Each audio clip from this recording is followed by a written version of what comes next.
Welcome back. Today we discuss a very important reaction which is carbylamine reaction और ये आपके exams में पूछी जाती है। क्या चीज़ है ये कार्बाइलमीन रिएक्शन? सबसे पहली बात आपने कार्बाइलमीन रिएक्शन में ये ध्यान रखनी है कि कार्बाइलमीन रिएक्शन जो होती हैं ये सिर्फ और सिर्फ प्राइमरी अमीन्स देती है। कौन देते हैं? प्राइमरी अमीन्स देते हैं। एंड इन प्रीवियस लेक्चर मैंने आपको बताया था कि प्राइमरी अमीन्स क्या होती हैं। RNH2 are your primary amines. RNH2 क्या होती हैं? प्राइमरी अमीन्स होती हैं। R यहाँ पे एल्काइल ग्रुप होता है। आर क्या है? यहाँ पे एल्काइल ग्रुप है। वो मिथाइल भी हो सकता है, बेंजीन की रिंग भी हो सकती है, कोई भी एल्काइल ग्रुप हो सकता है। और यहाँ पे NH2 लगा हुआ है। कार्बाइलमीन रिएक्शन में आपने एक और बात ध्यान रखनी है। कार्बाइलमीन रिएक्शन को हम आइसोसाइनाइड टेस्ट के नाम से भी जानते हैं। किसके नाम से जानते हैं? आइसोसाइनाइड टेस्ट के नाम से भी जानते हैं। कभी ये कार्बाइलमीन रिएक्शन दे देते हैं एग्जाम्स में, आइसोसाइनाइड टेस्ट भी वर्ड यूज़ कर सकते हैं। आपने ध्यान रखना है कि इसको हम आइसोसाइनाइड टेस्ट क्यों कहते हैं, क्योंकि अभी मैं आपको जब मैकेनिज्म पढ़ाऊंगा तो वहाँ पे एक कंपाउंड बनता है लास्ट में आइसोसाइनाइड, इसलिए इसको हम आइसोसाइनाइड टेस्ट भी कहते हैं। और एक और बात आपने ध्यान रखनी है, अगर आपने प्राइमरी अमीन्स को डिस्टिंग्विश करना है सेकेंडरी और टर्शरी अमीन से, ठीक है, अगर आपने प्राइमरी अमीन्स को सेकेंडरी या फिर टर्शरी अमीन से डिस्टिंग्विश करना है अलग, कि आपको बताना है कि कैसे अलग है एक दूसरे से, हम कार्बाइल अमीन रिएक्शन का यूज़ करते हैं। ये भी आपको एग्जाम्स में 1 मार्क्स के लिए पूछा जाता है कि कौन सी टेस्ट को हम यूज़ करते हैं अगर हमें डिस्टिंग्विश करना है प्राइमरी अमीन को सेकेंडरी और टर्शरी अमीन से, ठीक है। अब रिएक्शन क्या कहती है कार्बाइल अमीन में, आपने ध्यान रखना है, जो आपका प्राइमरी अमीन है जिसको हम RNH2 कहते हैं, यही जो प्राइमरी अमीन होता है ये chloroform CHCl3 plus 3 molecule potassium hydroxide के यहाँ पे हम यूज़ कर रहे हैं। पोटाशियम हाइड्रोक्साइड CHCl3 क्या है? क्लोरोफॉर्म है। क्या है ये? क्लोरोफॉर्म है। तो मैंने प्राइमरी अमीन को करवा दिया है रिएक्ट क्लोरोफॉर्म के साथ। यहाँ पे मैंने 3 मॉलिक्यूल्स लिए हुए हैं पोटाशियम हाइड्रोक्साइड के। अब यहाँ पे जो मेन कंपाउंड मिलता है हमें, वो मिलता है RN triple bond C। Nitrogen carbon के बीच में ट्रिपल बॉन्ड है और इसी कंपाउंड को हम क्या कहते हैं? आइसोसाइनाइड कहते हैं। क्या कहते हैं? आइसोसाइनाइड कहते हैं। 3 मॉलिक्यूल्स पोटाशियम क्लोराइड के बाहर निकल जाते हैं और 3 मॉलिक्यूल्स वाटर के बाहर निकल जाते हैं। ये तो बाय प्रोडक्ट्स हैं, पर आपने मेन जो चीज़ यहाँ पे ध्यान रखनी है वो है आइसोसाइनाइड। तभी हम कार्बाइलमीन रिएक्शन को आइसोसाइनाइड टेस्ट भी कहते हैं, बिकॉज यहाँ पे आइसोसाइनाइड एक कंपाउंड मिलता है हमें। और एक और बात आपने ध्यान रखनी है, भी पेपर में पूछा जाता है, आइसोसाइनाइड की जो स्मेल होती है वो कैसी स्मेल होती है? पंजेंट स्मेल होती हैं। कैसी स्मेल होती है इसकी? पंजेंट स्मेल होती हैं। अब जो मेन क्वेश्चन आपको पेपर में एग्जाम्स में पूछा जाता है वो पूछा जाता है मैकेनिज्म के ऊपर, कि क्या मैकेनिज्म है कार्बाइल अमीन रिएक्शन का। अब ये जो आपका क्लोरोफॉर्म CHCl3 है, आपने ध्यान से देखना है, इसी CHCl3 को मैं कैसे लिख सकता हूँ? तोड़ के हाइड्रोजन मैंने यहाँ से अलग कर दिया और यहाँ पे मैंने CCl3 लिख लिया। जब मैं इसको रिएक्ट करवाता हूँ, potassium hydro oxide which is your base, पता ही होगा आपको, ये बेस है पोटाशियम हाइड्रोक्साइड। अब पोटाशियम हाइड्रोक्साइड में क्या है? आपको ये दिख रहा है, एक तो इसमें K पॉजिटिव है और इसमें OH नेगेटिव आयंस भी है। K पॉजिटिव, अगर इसको मैं ब्रेक करता हूँ यहाँ से, तो इसमें K पॉजिटिव है और इसमें OH नेगेटिव आयन है। तो ये जो हाइड्रोक्साइड आयन होता है ये बेसिकली वाटर के साथ रिएक्ट करता है और यहाँ से वाटर मतलब पानी निकल जाता है। ये OH नेगेटिव आयन हाइड्रोजन के साथ करेगा रिएक्ट और यहाँ से वाटर का रिमूवल हो जाएगा। तो जो हमें यहाँ पे कंपाउंड मिलता है वो मिलता है CCl3 नेगेटिव चार्ज, और यहाँ पे आपके पास ये लोन पेयर है, प्लस यहाँ से वाटर का रिमूवल हो जाता है। ये आपने ध्यान रखना है कि फर्स्ट मैकेनिज्म के स्टेप में क्या होगा, जब क्लोरोफॉर्म बेस के साथ करता है रिएक्ट, तो बेस में जो हाइड्रोक्साइड आयंस होते हैं वो हाइड्रोजन को अपने साथ ले जाते हैं और यहाँ से वाटर का रिमूवल हो जाता है। अब इसी कंपाउंड को मैं कैसे लिख सकता हूँ? इसी कंपाउंड को मैं तोड़ के अगर लिखूँ तो ये कार्बन है, ये क्लोरीन है, ये भी क्लोरीन है, ये भी क्लोरीन है, और यहाँ पे आपका नेगेटिव चार्ज लगा हुआ है। क्या लगा हुआ है? नेगेटिव चार्ज है, और यहाँ पे इसके पास एक लोन पेयर प्रेजेंट है। अब क्या होगा कि यहाँ में इसमें से Cl नेगेटिव, एक Cl नेगेटिव यहाँ से बाहर निकल जाएगा। जब Cl नेगेटिव बाहर निकल जाएगा तो जो हमें यहाँ पे कंपाउंड मिलता है, this is a very very important compound CCl2, और यहाँ पे आपके पास क्या लगा हुआ है, इसमें लोन पेयर लगा हुआ है, प्लस यहाँ से क्लोरीन मॉलिक्यूल बाहर निकल जाता है।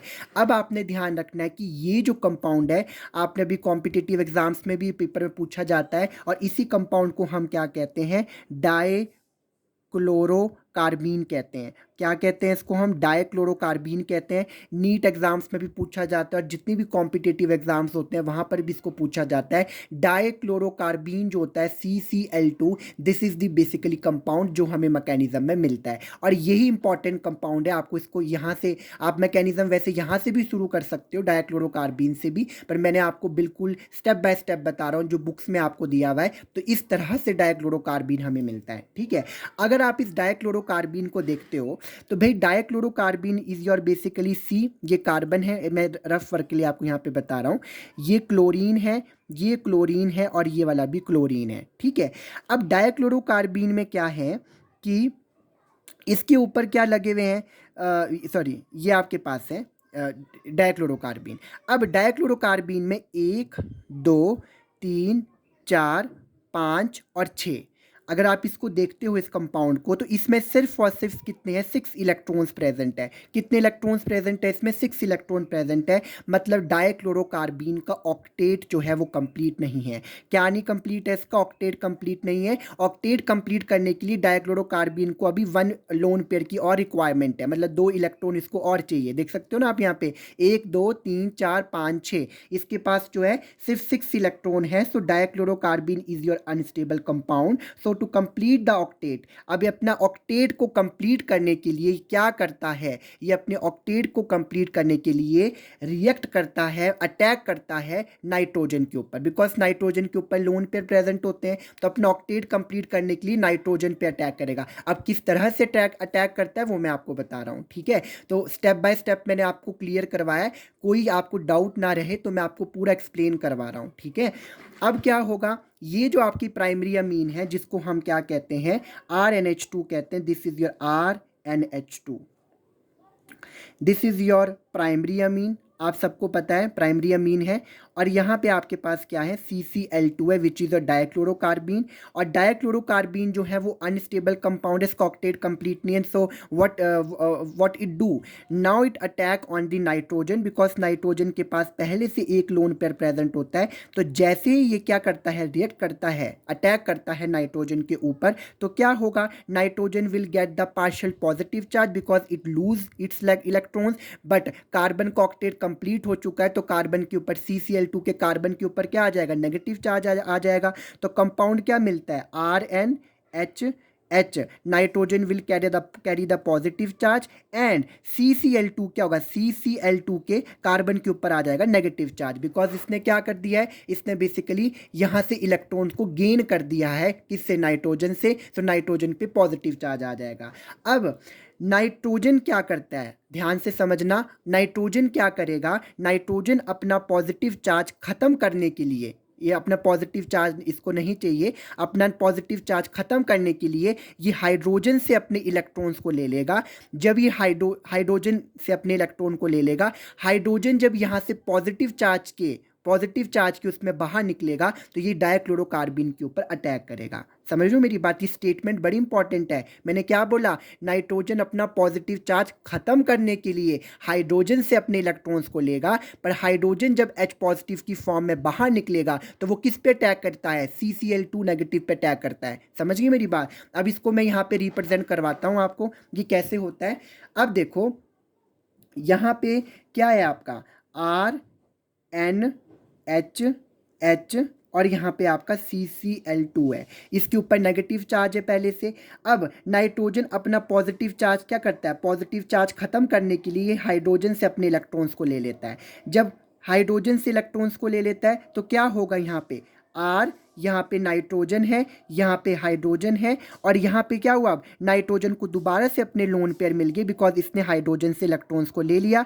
और क्या होगा, कार्बन है, और यहाँ पे क्या है, हाइड्रोजन। मैंने पहले ही बोला था कि जब यहाँ ये हाइड्रोजन से इलेक्ट्रॉन्स को लेगा नाइट्रोजन, तो H जो होगा वो पॉजिटिव की फॉर्म में बाहर निकल जाएगा, और वही H पॉजिटिव किस पे अटैक करेगा, CCl2 पे अटैक करेगा। ये कार्बन है, यहाँ पर भी Cl है और यहाँ पर भी Cl है। अब इस कंपाउंड को अगर आप देखते हो इस कंपाउंड में क्या है, नाइट्रोजन को अपना लोन पेयर दोबारा से मिल गया और वो जो हाइड्रोजन H पॉजिटिव की फॉर्म में बाहर निकला था उसने CCl2 नेगेटिव के ऊपर क्या कर दिया, अटैक कर दिया। अच्छा एक और बात, CCl2 अब नेगेटिव नहीं रहा है। क्यों नहीं रहा वो नेगेटिव, इसलिए नहीं रहा क्योंकि अब जैसे H पॉजिटिव जो होगा वो H पॉजिटिव की फॉर्म में, H पॉजिटिव की फॉर्म में जब हाइड्रोजन बाहर निकलेगा तो वो क्या करता है, वो CCl2 नेगेटिव पे करता है अटैक, वो इस पे नेगेटिव पे अटैक करता है तो CCl2 का नेगेटिव चार्ज खत्म हो जाता है और हाइड्रोजन क्योंकि हाइड्रोजन आ गया और नाइट्रोजन जो होता है उसका पॉजिटिव चार्ज भी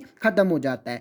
अब यहाँ से इसी कंपाउंड से क्या होगा, इसी कंपाउंड से आपने नेक्स्ट स्टेप में ध्यान रखना है, यहाँ से Cl नेगेटिव रिमूव होगा, यहाँ से Cl नेगेटिव रिमूव होगा because chlorine is a very good leaving group, बहुत अच्छा लिविंग ग्रुप होता है ये बाहर निकल जाएगा। जब ये बाहर निकल जाएगा तो Rn, यहाँ पे हाइड्रोजन है, इसके ऊपर क्या है आपके पास। अब देखो यहाँ पे एक बात आपने ध्यान रखनी है, जब क्लोरीन यहाँ से बाहर निकलेगा, जब क्लोरीन यहाँ से बाहर निकलेगा तो अब इस स्टेप में क्या होगा कि नाइट्रोजन के ऊपर जो लोन पेयर है वो यहाँ पे शिफ्ट हो जाएंगे। जब यहाँ पे शिफ्ट हो जाएंगे तो नाइट्रोजन की यहाँ पे डबल बॉन्ड आ जाएगा और यहाँ पे क्या है, कार्बन है, ऊपर क्या आपका हाइड्रोजन है और एक क्लोरीन आपका यहाँ से जो है वो बाहर निकल गया है। तो नाइट्रोजन क्या गेन करेगा, पॉजिटिव चार्ज गेन करेगा बिकॉज यहाँ पे उसने अपने लोन पेयर जो है वो डबल बॉन्ड को बनाने के लिए उसने अपने दे दिए, तो यहाँ पे डबल बॉन्ड आ गया, nitrogen will carry the positive charge and one chlorine जो होगा atom it will remove from this compound. तो आपको क्या स्ट्रक्चर मिलता है, आपको ये स्ट्रक्चर मिलता है।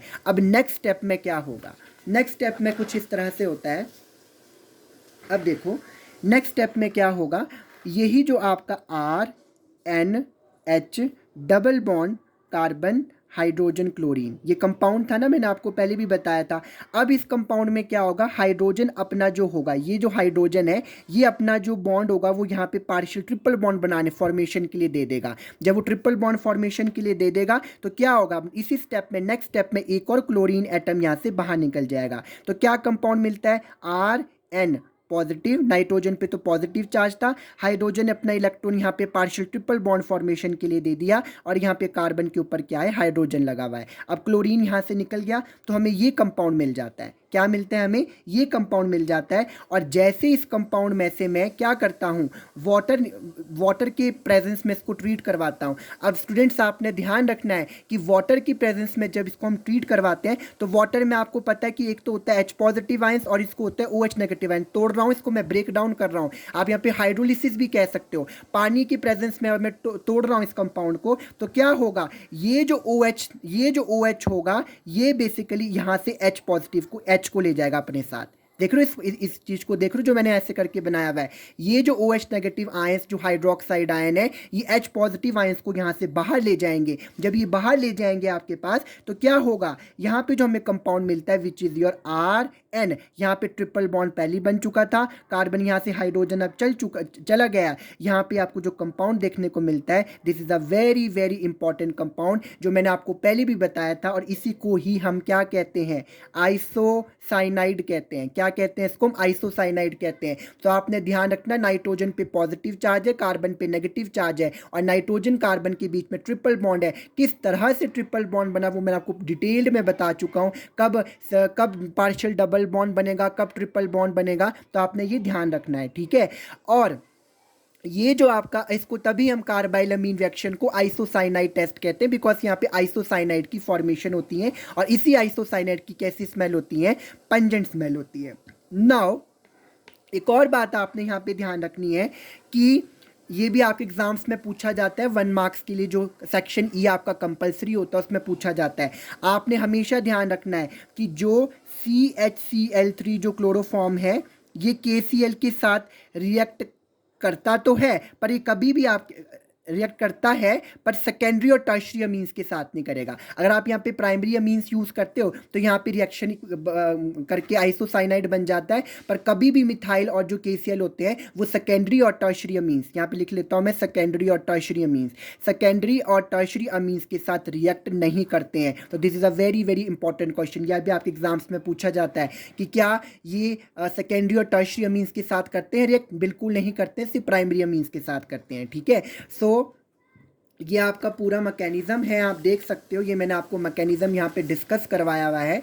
ये बहुत ही इंपॉर्टेंट मैकेनिज़्म है और एग्ज़ाम्स में पूछा जाता है। आप इसको डाइक्लोरोकार्बीन से भी शुरू कर सकते हैं, पर आपको कोई कन्फ्यूज़न ना रहे तो मैंने आपको यहाँ पे स्टेप बाय स्टेप बताया। ये फर्स्ट स्टेप था, ये आपका सेकंड स्टेप था, ये थर्ड स्टेप था और ये फोर्थ स्टेप था। तो मैंने स्टेप बाय स्टेप बताया। So this is the carbylamine reaction. सो ये ध्यान रखना है आपने। हल्का सा मैं आपको लास्ट में मोटे तौर पे बता दूं, इसको प्राइमरी अमीन्स ही देती है। और अगर आपने सेकेंडरी अमीन्स को डिस्टिंग्विश करना है, प्राइमरी अमीन्स को डिस्टिंग्विश करना है सेकेंडरी टर्शियरी अमीन्स से, तो हम इस टेस्ट का यूज़ करते हैं। और यहाँ पे डाइक्लोरोकार्बीन जो हमें कंपाउंड मिलता है, ये अनस्टेबल कंपाउंड होता है बिकॉज इसका ऑक्टेट कंप्लीट नहीं है। 1 2 3 4 5 6 आप देख सकते हो, इसके पास सिर्फ 6 इलेक्ट्रॉन है। तो अपने ऑक्टेट को कंप्लीट करने के लिए नाइट्रोजन के लोन पेयर पे अटैक करता है। और जब ये नाइट्रोजन के लोन पेयर पे अटैक करता है, किस तरह से अटैक करेगा आप देख सकते हो। यहाँ पे नाइट्रोजन के लोन पेयर पे अटैक कर दिया, फिर नाइट्रोजन अपना पॉजिटिव चार्ज हटाने के लिए हाइड्रोजन के इलेक्ट्रॉन्स को ले लेगा। जब हाइड्रोजन के इलेक्ट्रॉन्स को ले लेगा तो नाइट्रोजन को दोबारा से अपने लोन पेयर मिल जाएंगे। अब क्या होगा, ये CCl2 के ऊपर जब H यहाँ से निकलेगा तो ये CCl2 के नेगेटिव चार्ज को रिमूव कर देगा। क्लोरीन बहुत अच्छा लिविंग ग्रुप होता है, अब यहाँ से क्लोरीन निकल जाएगा, फिर हाइड्रोजन अपना बॉन्ड ऊपर शिफ्ट कर देगा। फिर नेक्स्ट स्टेप में क्या होगा, नेक्स्ट स्टेप में एक और क्लोरीन निकल जाएगा, इसकी मैं हाइड्रोलिसिस करता हूँ, पानी का रिमूवल करके मुझे आइसोसाइनाइड मिल जाता है। और ये ध्यान रखना कि ये जो कंपाउंड है ये कभी भी सेकेंडरी और टर्शियरी अमीन्स के साथ रिएक्ट नहीं करता है। तो this is your carbylamine reaction. So hope so आपको ये सबको समझ आ गई होगी। If you have any doubt, any query, you can comment me in the comment box and kindly subscribe and like my channel. इसी चीज़ से मुझे मोटिवेशन मिलेगी और मैं आपको ऐसी अच्छी से अच्छी वीडियोस बनाता जाऊंगा। Thank you so much.